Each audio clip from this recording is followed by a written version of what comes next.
Howdy everybody, this is the Roaming Prepper. I hope everyone's doing well and thanks for coming to check out the video. As always, if you have any questions, don't forget to leave them in the comments if I can't get to them during the premiere, and don't forget to like and subscribe. Today's topic's going to be a little bit shorter than some of the others I've done.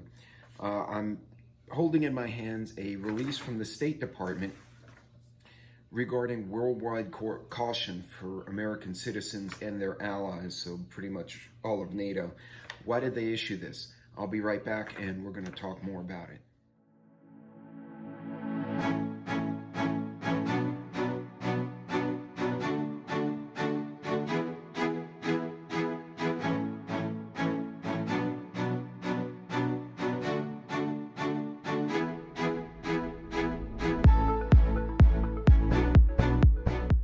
Welcome back everyone.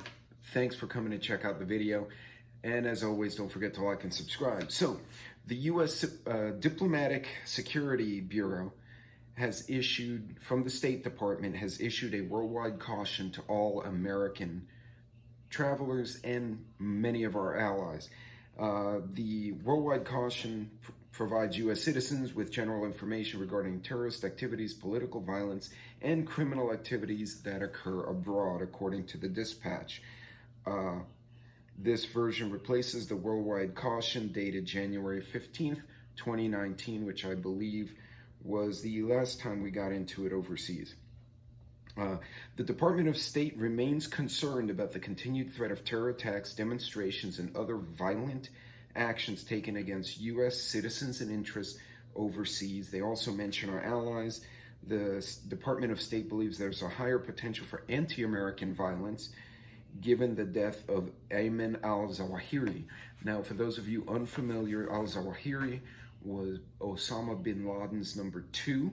And for those of you unfamiliar with bin Laden, he is alleged to have been the mastermind behind the 9/11 attacks here in the U.S.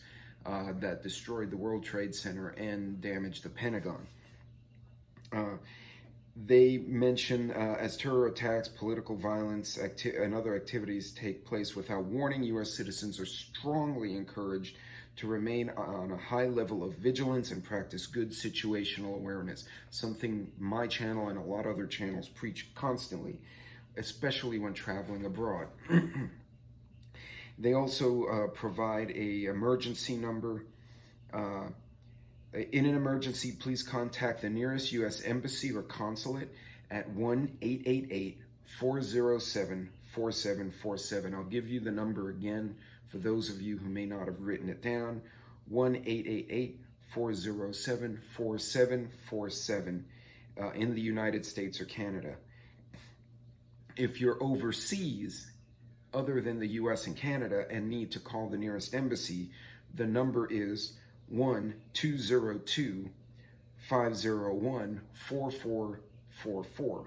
I'll repeat that one for those of you who want to write that one down. 1-202-501-4444, and that's for any other country other than the U.S. and Canada if you need to reach an embassy. And they give you the U.S. number in the event that, say, I'm here but I have a relative overseas and they contact me and say I need help. I know what number to call to find the embassy to get to them. Private U.S. citizens should not travel to any country to participate in armed conflict, and they give a bunch of other warnings here. You can see a lot of this at state.gov online. What does this mean for all of us? Well, right now, obviously, Eastern Europe is in a war right now. Bordering on several NATO countries, which could very quickly drag us into a conflict. On the other side of the world, our Speaker of the House just landed in Taiwan over the very loud objections of China, who is now staging amphibious vehicles. There's a lot of instability, a lot of provocations back and forth between the countries. To add to that, al-Zawahiri was just killed by a very precision strike in Afghanistan. Now keep in mind, allegedly Al-Qaeda and the Taliban don't like each other. However, this is not the first time Al-Qaeda has been hidden by the Taliban in Afghanistan, which was the whole reason we went there in the first place. Bin Laden was actually in Afghanistan when we invaded trying to find him the first time, and then of course it just kind of spun into a larger conflict.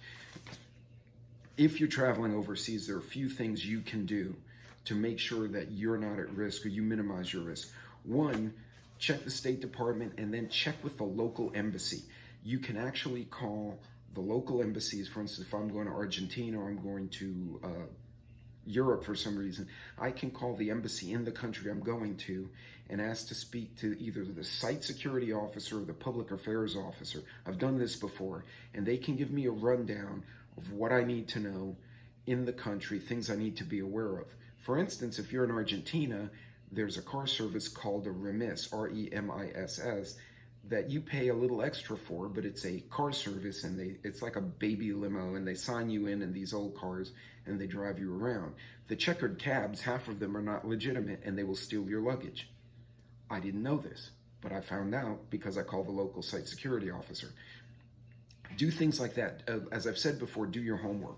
Now, other things you can do. One, plan your trip. Two, make sure you provide contacts to where you're going, to people who are back at home.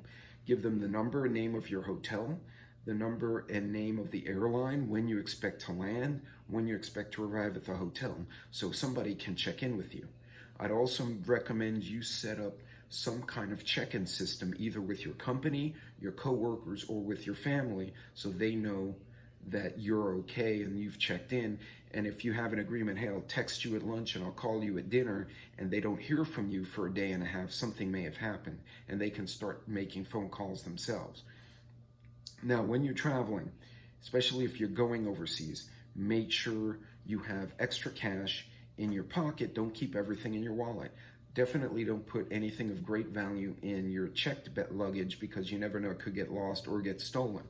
Now, I'm also going to recommend, if you know and you have enough lead time, say I'm going to Europe, I like to carry the local currency where I'm going when I show up.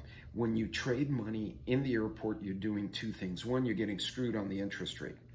Two, you're showing people that you have American money, which means you're an American. What I like to do is I like to go to my local bank, and the major banks, Chase, Bank of America, Wells Fargo, Capital One, those big banks, and even the smaller regional ones, can get you foreign exchange. What you do, you go to the teller and you tell them, I need to convert 200 or whatever amount US dollars into euros or into pesos or whatever. It takes about 3 days. What they do, they put in a request with another international bank. They get the money, you pay a small fee, but now you have euros and you have American dollars. The American dollars, at least at this point, are still good everywhere in the world, but I like to travel with the local currency, so I'll use the dollars in the airports as I'm traveling, because I'll make stops. Once I arrive at my destination, I'm outside of a secure area. I put the US money away and I walk around with the euros or the pesos or whatever it is, the bolivars, and I use those as I'm traveling around. You don't want to show off US money. You don't want to have a lot of jewelry. Pretty much I dress, very low key when I'm overseas. So check-ins, let people know your itinerary back home that you trust. Keep local currency. You can also go on state.gov. There's a smart traveler program where you can notify State Department, hey, I'm going to be in country from this time to this time at this hotel. And they keep you on this little running list of business people and stuff like that go in and out of the country. If there's a problem that they find out about before you do, they'll try to contact you at your hotel and let you know, hey, you need to get the hell out of Dodge because something's happening. They're overthrowing the president or whatever the hell happens. In any case, just a few quick tips. Expect that Al-Qaeda and these types of organizations are going to respond to what we just did, because they've done it before. I highly recommend do your homework, travel safe, and be careful while you're out there. And also increase your situational awareness back at home, because you never know. They've attacked us at home before too. The provocations go both ways, so it's nothing to say they couldn't come and attack us here. In any case, that's all I got for you guys today. You guys, Godspeed, be safe on the road or in your travels, wherever you're going. Don't forget to read up on this. go to the State Department website. They actually do a good job of listing out a lot of preps and steps you can take when you're traveling that we don't normally think of as being preppers or homesteaders here at home. Things you have to think about when you're traveling overseas. You guys be good, and I will see you on the next video.